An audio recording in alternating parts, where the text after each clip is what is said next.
It's going to be what? We got to play in 30 inches of who? Nah, fuck that. Move it to Detroit. We got to play the Bills.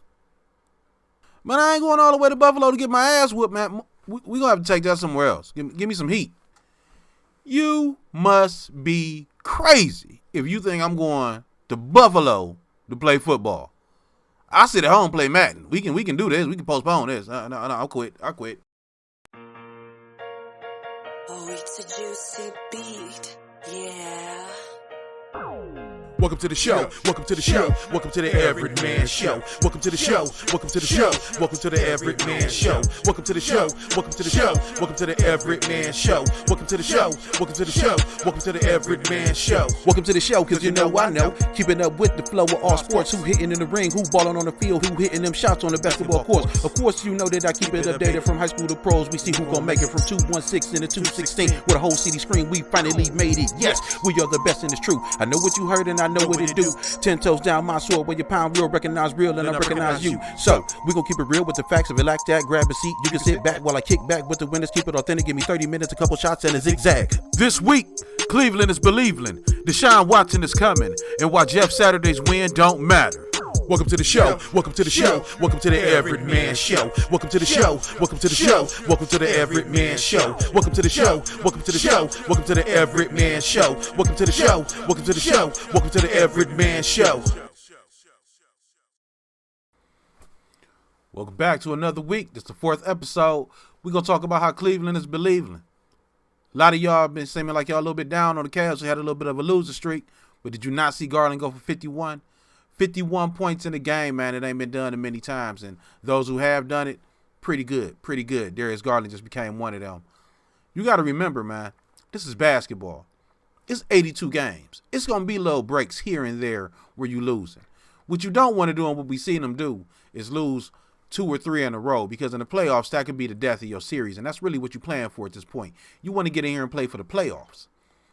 Right now, the Cavs is still learning. What I have noticed in their past couple games, a lot of teams can't run with us. A lot of teams ain't got the horses to run with us and play with us for 4 or 5 quarters. The problem is we always playing for 4 to 5 quarters. We need to play 4 solid quarters, and then we can end the game without going to overtime. I love what the Cavs doing, but we need to find out a way to close games up. That's what we missing right now. We be up in the 3rd and 4th quarter. Cavs be up 3rd and 4th quarter. And then it seemed like everything just go to the wayside and they let teams come back. And then they got to go to overtime. And then they got to, pull off the victory in overtime. And sometimes that don't work. But that's not the way that you want to win games, especially for what we're trying to do. Bickerstaff, frustrated, I know it. But it's a young team. You got to work with them. We got to go. Our offense, to me, should be all Garland, all Mitchell. And then we work Allen and Mobley into the play as the game go along. We work them in.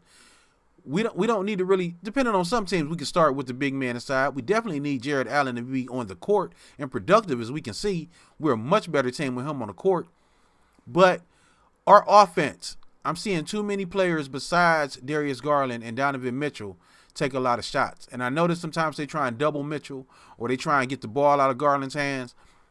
But we got to work ways that they get the ball back.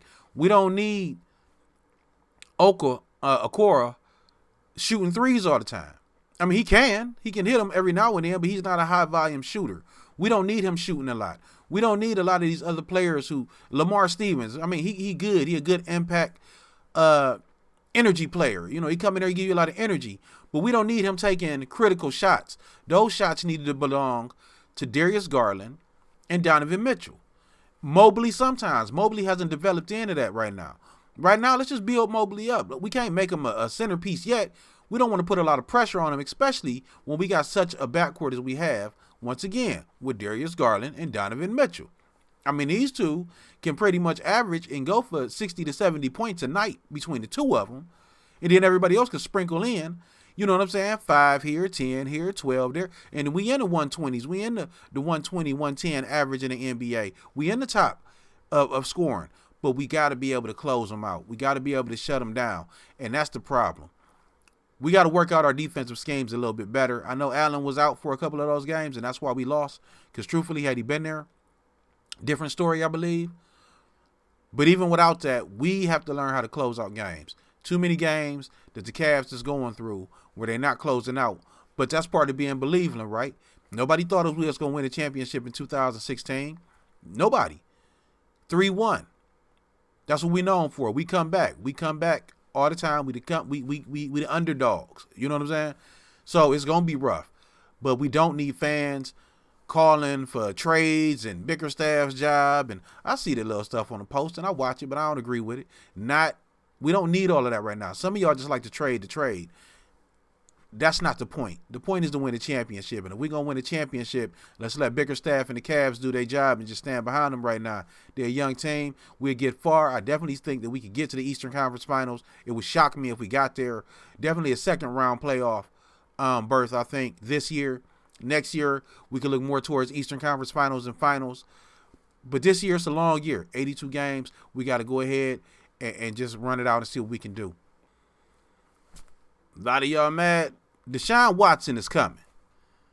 This is the age of the quarterback in the NFL. And we have one of the elite quarterbacks. He'll be back in 2 weeks. I don't know how the Browns going to do this season.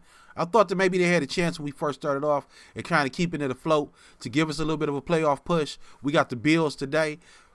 Don't look good. I mean, they got a superior team. I'm going to just say that. You know what I'm saying? Especially without us having Deshaun Watson. But I'm going to just go through a few things. And even though I'm focusing this on the Browns because that's my team and that's who I pay attention to the most, you can apply this to your team as well. Because if they're not following these patterns, they're probably not setting themselves up for a winning season or a winning franchise in the future. Let's take a few looks at things.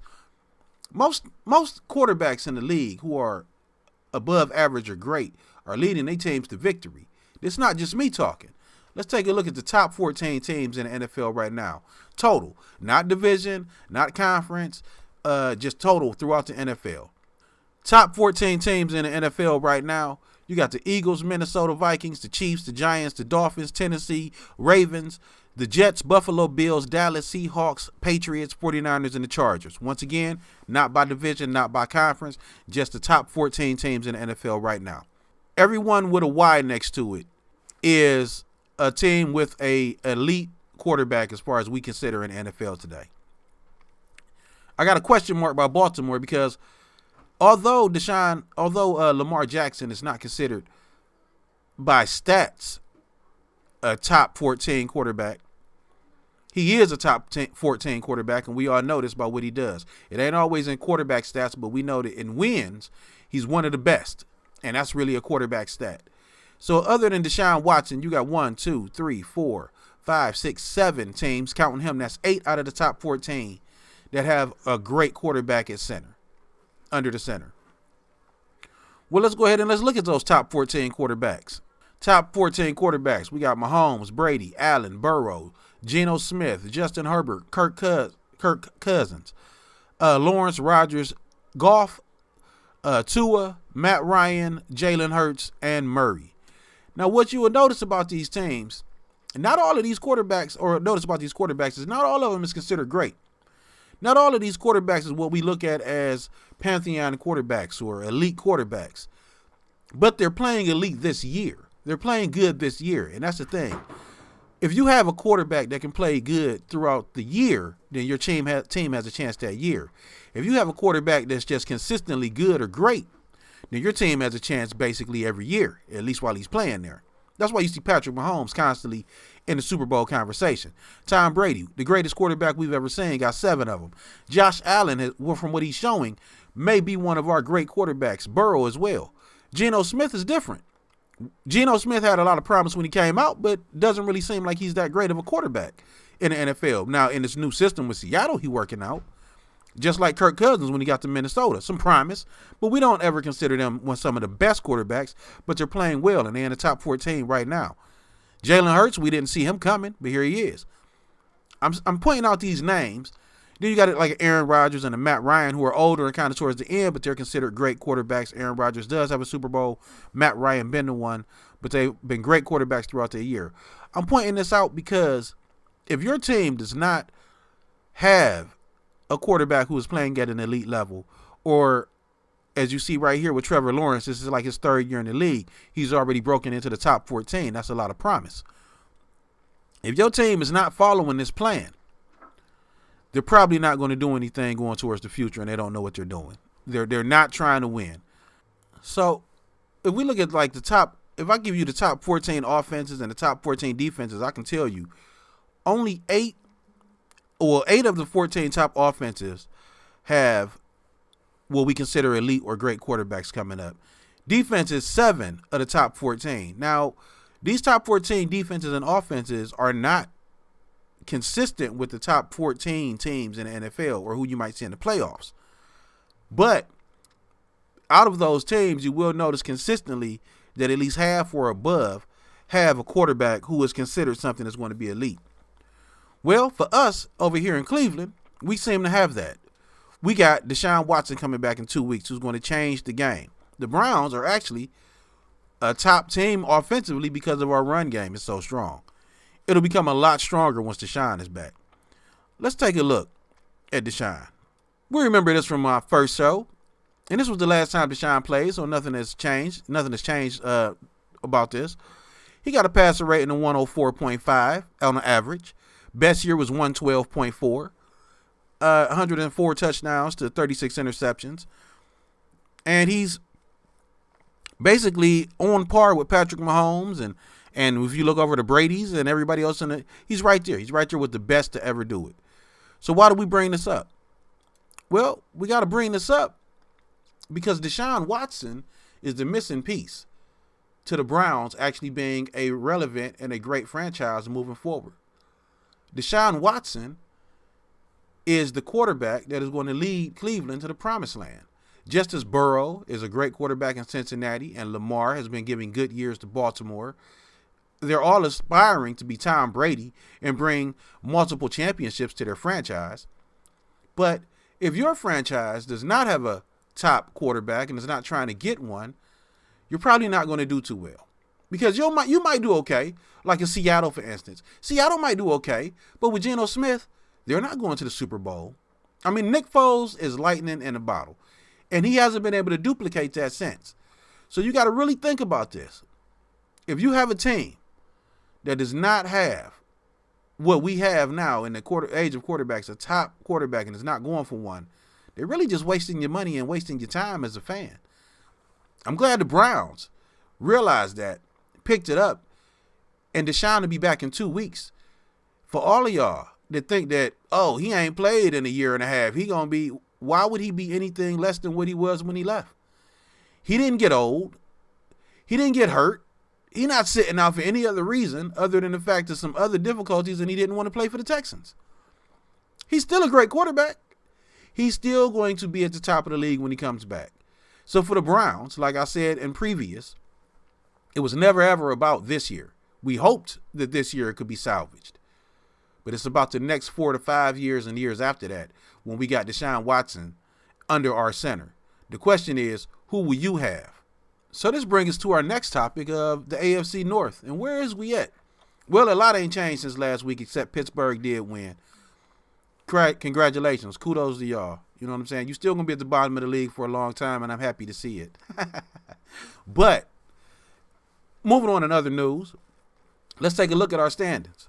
So, of course, Baltimore, they're going to be playing the Panthers at 1 p.m. on Fox. We got the Bengals. They're going to be playing the Steelers at 4:25, late game. We got the Browns playing the Bills at 1 p.m. And then we got the Steelers, of course, playing the Bengals. An interesting game with the Steelers and the Bengals because it's a division game. And the Steelers might squeak that one off. I'll get my predictions later. But right now, as we looking at our division, we still pretty close. Like our division, 3 bad weeks between any team in our division can still change a lot. Let's say the Steelers 1-1 their next 3, they be 6-6. Well, in the process of that, they would beat the Bengals, which would put them in let's say they went 2-1, so they would be 7-5. Well, now it's only a game between them. Same thing for the Browns. If the Browns was to happen to win their next 3, they 6-6 with Deshaun coming back, and actually he have came back. Same thing with the Ravens. If they lose the next 3 games, for instance, which I don't think they're gonna lose against the Panthers, they'd be 6-6. So it seems like we still ain't at that point where it's just completely over with for our division as far as who's going to take the lead. It looks like Baltimore should run away with it, especially but we got a lot of division games still left in between us and a lot of winnable games between the Baltimore Ravens, Bengals, and the Browns in particular as they move on through the season. I throw the Browns in there with the Bengals and the Ravens only because Deshaun will be back, which is going to make them exponentially better. So in the AFC North, it's still up for grabs. I'm not going to say that any team is out of it, although I have no faith in the Steelers. Defense, they've done it before with defense and made some things happen, but it's too late in the season. I don't think their quarterback situation going to get any better. Run game seem a little bit non-existent. I don't really see it. I don't see enough consistency. I don't know if Mike Tomlin really is the man that's going to lead them to the promised land now. We'll see, but I do know the Steelers stay the course, which is a good thing about them. Bengals can do anything. They could win the next 3 to 6 games. They could lose the next 3 to 6. We don't know with them. Baltimore kind of the same way. I feel like they're going to win some games. And the Browns with Deshaun, I actually think are going to win a lot of with the last 5 games Deshaun Watson is in. I can see us going 4-1 in those last games. It's just about getting to that point. So the AFC is still really up for grabs, although right now the Ravens wear the crown. But that brings up another question about the Bengals. Let's take a look at these Bengals.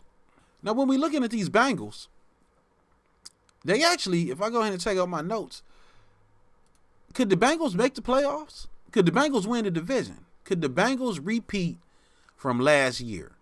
Could the Bengals go back to a deep run in the playoffs or the Super Bowl? We didn't think they could last year. And I don't really think that they can this year. But their schedule lines up some interesting matchups. And the wins they've had kind of set them up in position where they could make it into the playoffs. And with Joe Burrows and if Jamar Chase is healthy and T. Higgins, Mixon is a decent running back, the defense plays well enough, the offensive line is still a problem. They could make some noise in the playoffs against any team because the Bengals, their last 7 games, they play 4 playoff teams. They also rematched the Browns with Deshaun Watson, and then they end the season with Baltimore. But the Bengals right now are 2-0 versus the AFC East. They still got to play the Bills and the Patriots. I think they could beat the Patriots.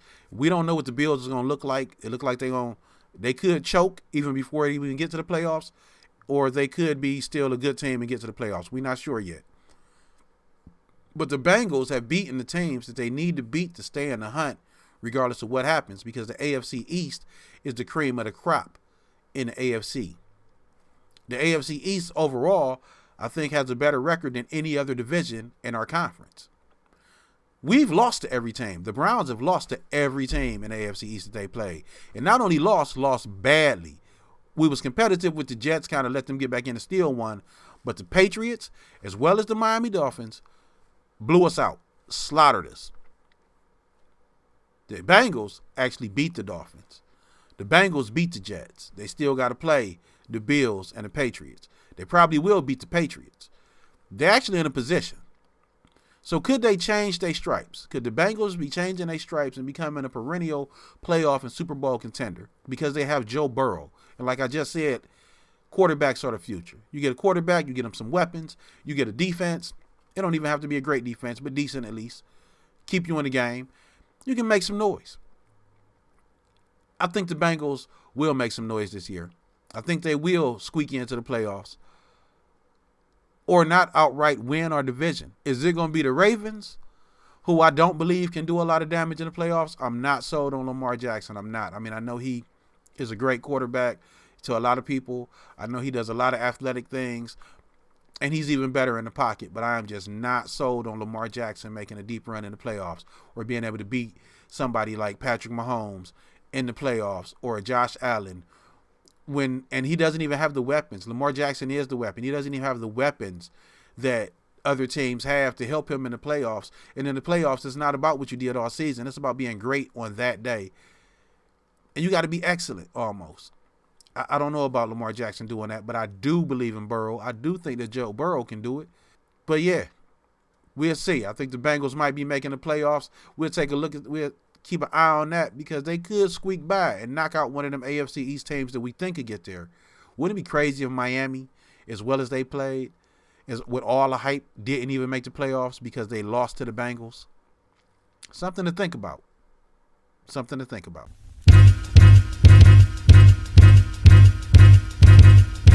Listen, baby.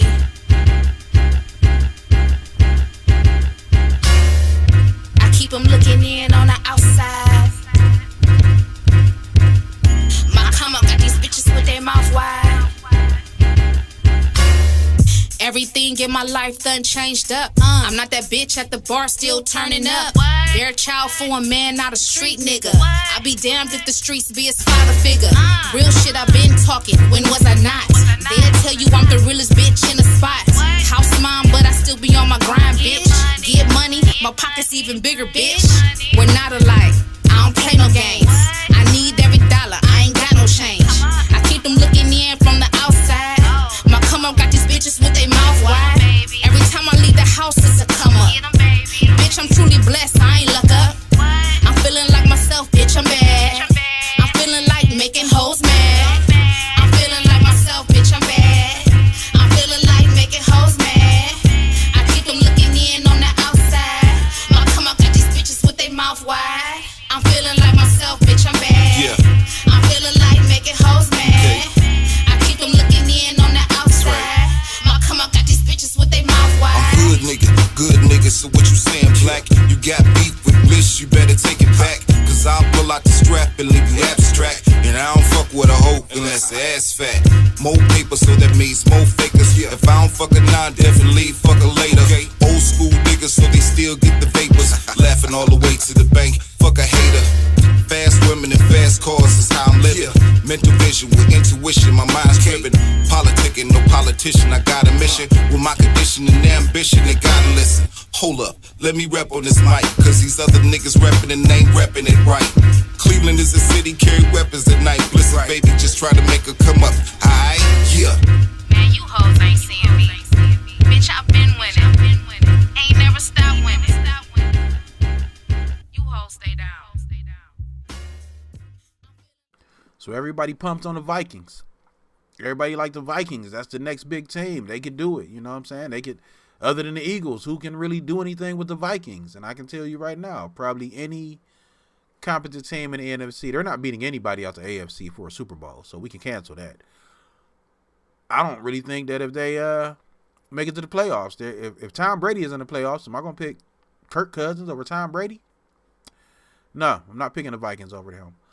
Am I going to pick them over Jalen Hurts? Even with Philadelphia? Philadelphia a better team. Can't pick them.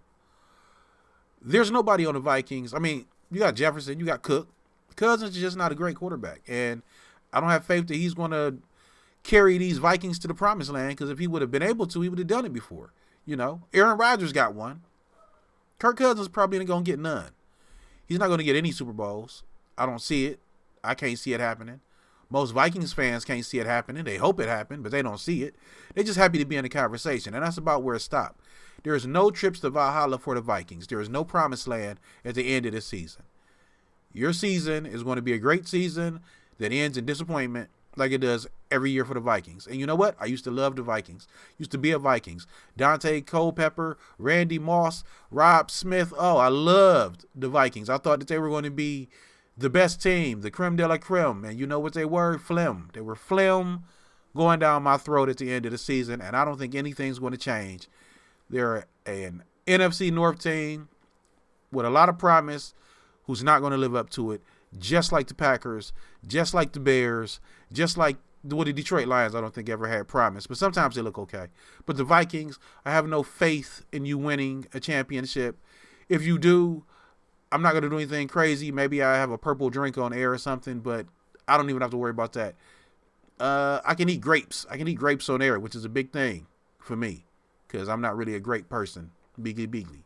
You have to really be a true Vikings fan if you think, and not to take anything away from the Vikings. Good organization from what I see, always there, but, you know, always a bridesmaid, never a bride.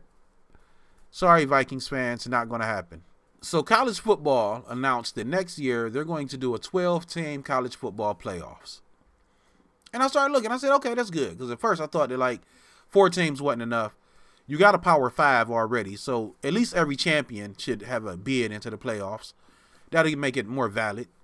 But then you got 7 other spots. So how do we fill those 7 other spots up? Even if we say Power 5, your champion from the Power 5, each of y'all get in. We got 7 more spots to fill. And then I started looking. Started going through my notes. Started doing some looking. And I realized that there are 5 SEC teams ranked in the top 25. It's like 3 Big Ten right now, 4, I think ACC, and then it break down. And then 1 independent, which is Notre Dame, who is not with a conference. So we're going to say, Notre Dame is going to get in because they're independent, they're a big school name, and people love to see them. Of those 5 remaining, or 6 remaining teams, is it just going to be more SEC teams? Is this 12-game or 12-team playoff really just another way for college football to give us more SEC football and then a little sprinkling of everybody else? I mean, right now, if we look at the rankings, we got Michigan, Ohio State, Penn State, all from the Big Ten, all in the top 12. What's the odds that, first off, they all are except for Penn State, are undefeated? Michigan and Ohio State, one of them is going to be defeated by the time it hits. And what we have seen in the SEC, in the college football playoff system and college football period, they're more than willing to put in 2 SEC or more teams. They're not willing to do that for other conferences. So right now, Michigan and Ohio State are ranked below Georgia, basically because they're in the Big Ten. They're not in the SEC. So SEC always has to be number 1 for 1. It's hard for them to get out of the rankings. It's hard for them to lose number 1, whatever team it is. They even had Tennessee at number 1 above Ohio State, which is crazy. They had it for like a week and then lost it.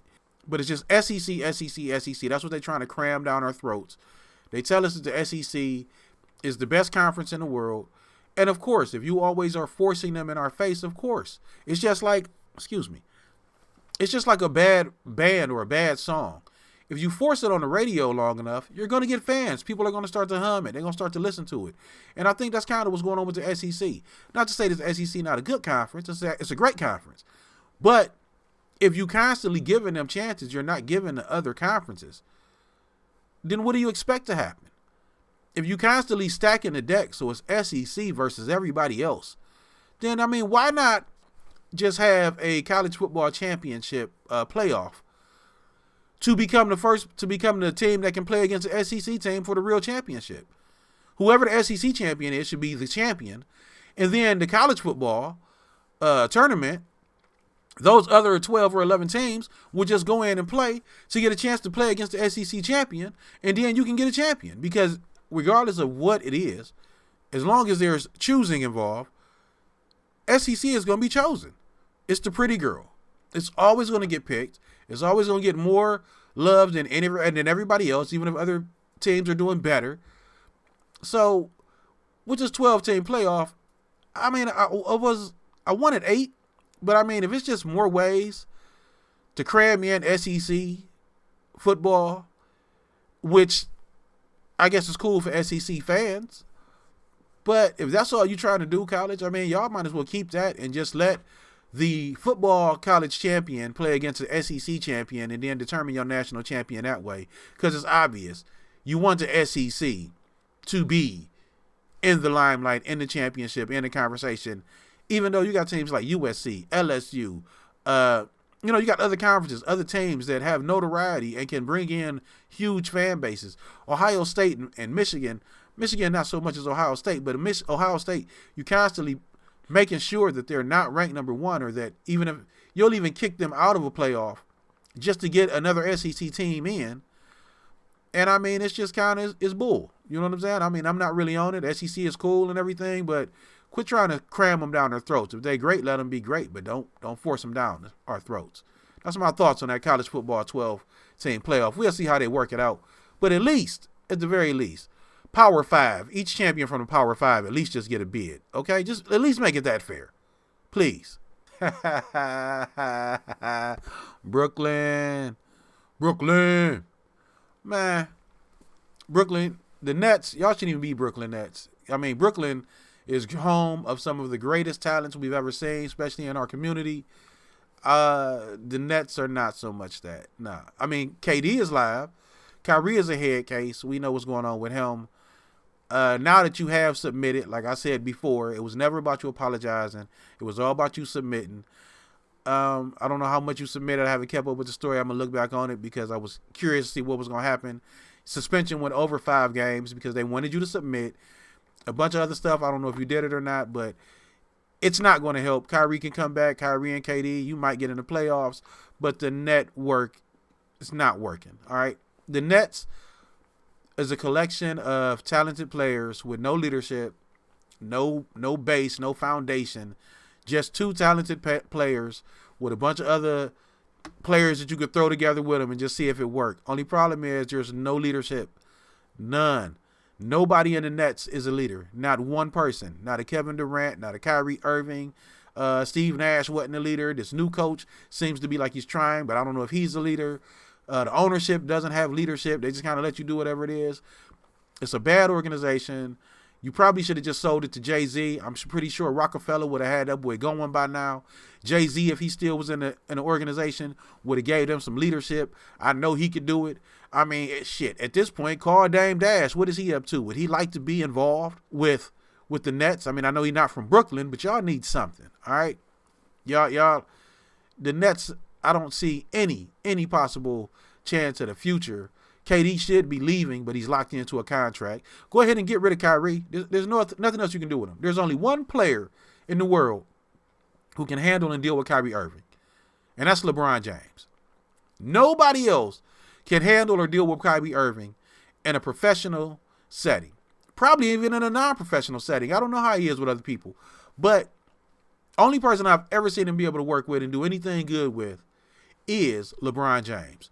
And we all know, as talented as Kevin Durant is, he's not LeBron James. He doesn't have the leadership. He doesn't have the guiding principles that he can put upon place on a team, get players accountable, and he doesn't even want to be accountable. KD, he turned around and he was calling out his own teammates. He said, well, how am I supposed to win with all these scrubs, basically?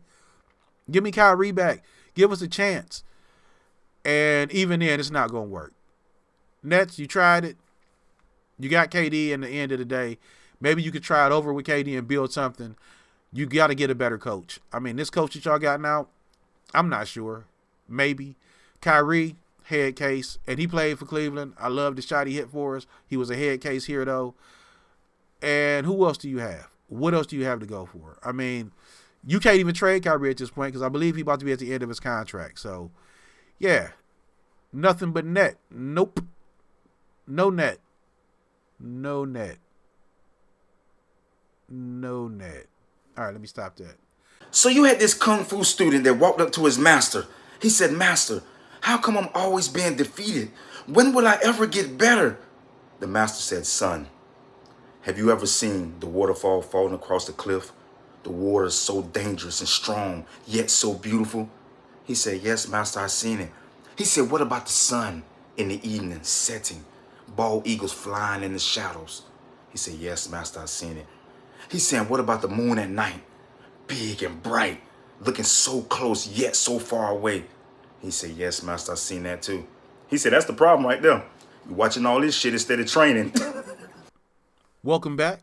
All right, so now it's time for us to go through the recaps from last week and see exactly where my predictions was at, see if I was even close. And also, I'll give you my predictions for next week, and we'll look at the Bills and Browns preview. First up, we're going to go ahead and take a look at my last week predictions and see where I was right or wrong at. Last week was horrible. I did 2 out of 4. I was wrong on the Browns. I was wrong on Dallas. I was wrong on the Saints and the Raiders. San Fran and Tampa Bay held it down for me. Didn't see the upsets coming, but hey, that's what happens. Let's take a look at my predictions for this week. All right, so this week, I'm going to we always do AFC strong, so I always do AFC games, and then I pick a couple games outside of the conference, outside of the division, rather. I got the Bills over the Browns. Browns, without Deshaun Watson, I don't know how you compete with Josh Allen and the Bills. It's the number 1 ranked offense in the league, so I don't really see how you can beat them. We got the Bengals over the Steelers. I don't have any faith in the Steelers, especially this year. Give me Baltimore over the Panthers. Baker Mayfield, you're not with the Browns no more, and Baltimore is a real team. Give me the Vikings over the Cowboys. This actually should be a good game. And even though I don't have a lot of faith in the Vikings in the postseason, I do have faith in them in the regular season. Plus, this is an early game, and we all know that Kirk Cousins is only trash at night. We got Patrick Mahomes going against the Chargers. Give me Mahomes every day, every week, against practically anybody he plays. I believe they can pull it off. And the Eagles over the Colts. Now, I really think the Eagles is going to win, but Saturday winning as the Colts would just continue this story of this renaissance of, or not even a renaissance, but of, oh, coaching is easy. I can just grab a coach that was an ex-player as a commentator, bring him in. He can start winning me some football games. And it's really going to be just such a slap in the face, especially when I don't touch on this a lot and I'm not on this on my show. But when it's appropriate, I will. All of the black available coaches and even just regular coaches that was available, you picked a commentator. If Saturday is able to take these Colts to a playoff berth, I don't want to hear any more excuses about what kind of background you need or what kind of credentials you should have in order to be a head coach in the NFL, especially for black qualified coaches. Because if you can just grab any player or a player who had a good year, throw him as a head coach, and now he leads a team into the playoffs in what is considered the hardest sport to play and to coach and to win, then I don't want to hear any more excuses about what needs to be done before you give a black coach a chance. I don't. So Jeff Saturday having a great year is actually going to be great for the black community because he will prove that all these years what they were telling us was bullshit.